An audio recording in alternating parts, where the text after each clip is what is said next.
വിശേഷോ? അതെന്താ? രാത്രി മാധവേട്ടൻ എന്നെ കാണാൻ വന്നിരുന്നു. രാത്രി അച്ഛൻ ചന്ദ്രികമ്മയെ കാണാൻ വന്നോ? ആ, ഗേറ്റ് തുറന്നു വന്ന അകത്ത് കയറിയത്. വീടിന്റെ പുറകിലൂടെ പതുങ്ങി പതുങ്ങി വന്ന് എന്റെ മുറി കണ്ടുപിടിച്ചു. തുറന്നു കിടന്ന ജനാലയിലൂടെ തലയിട്ട് എന്നെ വിളിച്ചുണർത്തി. എന്റെ ദേവി, ഞാൻ എന്തായി കേക്കുന്നേ? വയസ്സായ അച്ഛൻ ഇത്ര റിസ്ക് എടുത്ത് വന്ന് അമ്മയെ കണ്ടുവന്നോ? പ്രേമത്തിന് കണ്ണില്ലാന്ന് പറയുന്നത് വെറുതെ അല്ല. ആ, അതുമാത്രല്ല, പ്രായമില്ലാന്ന് ഇപ്പൊ മനസ്സിലായി. എന്നിട്ട് കേക്കട്ടെ. ശബ്ദം ഉണ്ടാക്കാതെ വാതിൽ തുറന്നേ ഞാൻ പുറത്തിറങ്ങി മാധവേട്ടന്റെ അടുത്തെത്തി. അമ്പടി കള്ളി, വല്ലാത്ത ധൈര്യം തന്നെ. എനിക്ക് വിവാഹവാർഷിക സമ്മാനവും കൊണ്ടുവന്നിരുന്നു. ഒരു പട്ടുസാരിയും ഒരു മുഴം മുല്ലപ്പൂവും. ആഹാ, ഗംഭീര സമ്മാനം.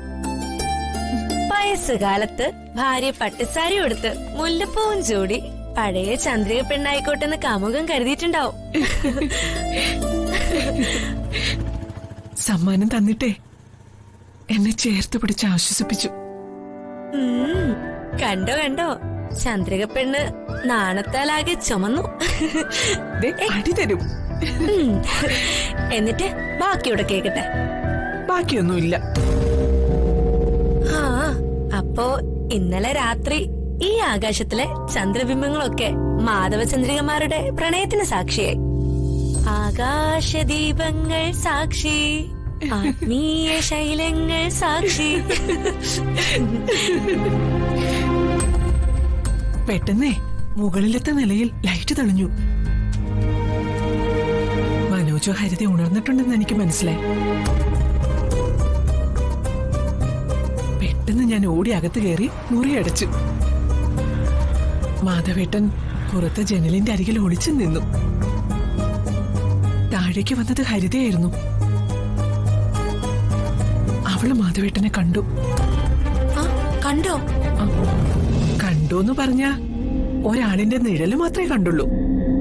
മാധവേട്ടനാണെന്ന് തിരിച്ചറിഞ്ഞില്ല.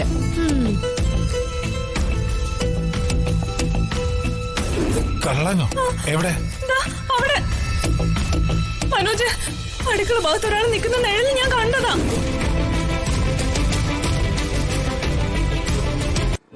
കള്ളൻ കള്ളന്ന് ഹരിത വിളിച്ചു പോവാൻ തുടങ്ങി. അപ്പോഴേക്കും മനോജും വന്നു.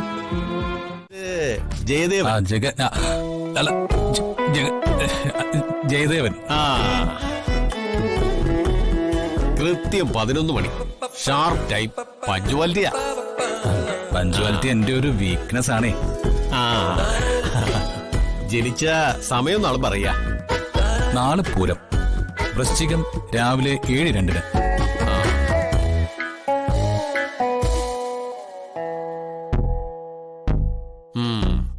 പൂരം ജാതകം.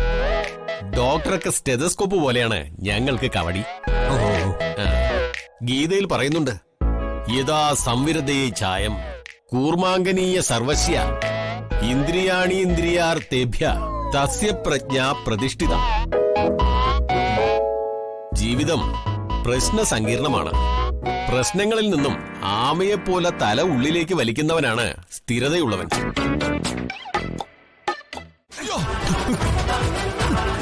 ജോത്സ്യരെ, ഇന്ന് സമയം നോക്കണമായിരുന്നു.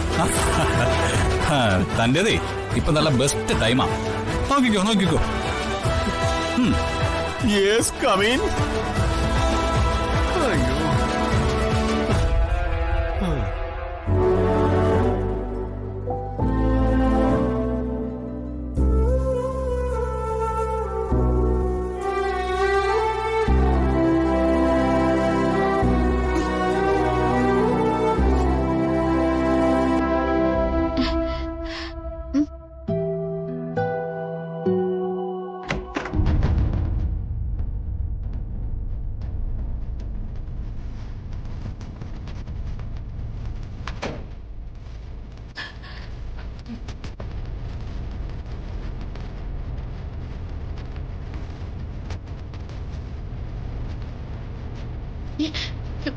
ഇവിടെ വന്ദനെ, നീ എന്നെ മൃത്യുദോഷം മാറുന്നതിന് വേണ്ടിയാണ് പൂജയും വഴിപാടൊക്കെ കഴിക്കുന്നതെന്ന് എനിക്കറിയാം. എനിക്ക് വേണ്ടി സ്വന്തം ആരോഗ്യം പോലും വകവയ്ക്കാതെ കഠിന വർധന എടുക്കുന്ന നിന്നോട് എനിക്ക് ചിലത് പറയാനുണ്ട്. പ്ലീസ് എന്നെ വിട്ടേക്ക്. തൽക്കാലം എനിക്കൊന്നും കേൾക്കാൻ താല്പര്യമില്ല.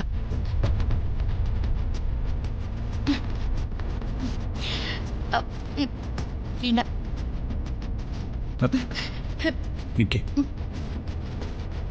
എനിക്ക് പറയാനുള്ളത് കേട്ടിട്ട് പോയാൽ മതി. അല്ലെങ്കിൽ വേണ്ട, കടിച്ച പാമ്പിനെ കൊണ്ട് തന്നെ വിഷം ഇറക്കിക്കാം.